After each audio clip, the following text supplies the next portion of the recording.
Medical ভর্তি পরীক্ষা প্রশ্নপত্র ফাঁসের জেরে তীব্র আন্দোলন গড়ে তুলে মোদী সরকারের ঘুম হারাম করে দিয়েছিল ককরোচ জনতা পার্টি। এই আন্দোলনের মধ্য দিয়ে ভারতীয় তরুণদের নতুন নেতা হিসেবে নিজেকে প্রতিষ্ঠিত করেন সিজেপি প্রধান অভিজিৎ দীপকে। তার নেতৃত্বে হওয়া টানা ৩৭ দিনের আন্দোলনের মুখে পদত্যাগ করতে বাধ্য হয়েছেন কেন্দ্রীয় শিক্ষামন্ত্রী ধর্মেন্দ্র প্রধান। সেই সঙ্গে নতি স্বীকার করে আন্দোলনকারীদের সব দাবি মেনে নিতে বাধ্য হয়েছে মোদী সরকার।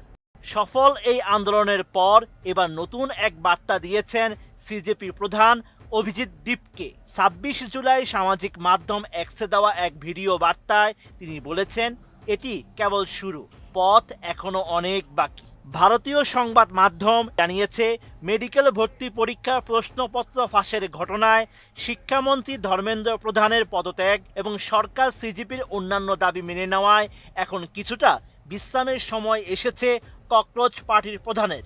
দেশব্যাপী গড়ে ওঠা আন্দোলনে ৩০ বছর বয়সী এই মুখ সেই বিশ্রামের মুহূর্তগুলোকে পূর্ণ মাত্রায় উপভোগ করছেন।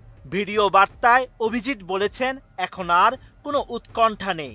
আন্দোলনের ৩৭ দিনকে সত্যিই অত্যন্ত কঠিন বলে অভিহিত করেছেন তিনি।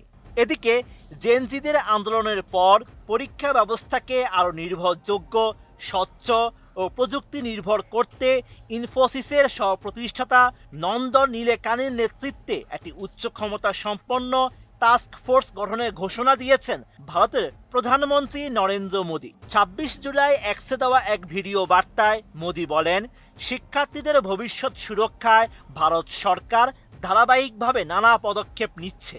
যারা শিক্ষার্থীদের ভবিষ্যৎ নিয়ে খেলেছে তারা এখন কারাগারে রয়েছে।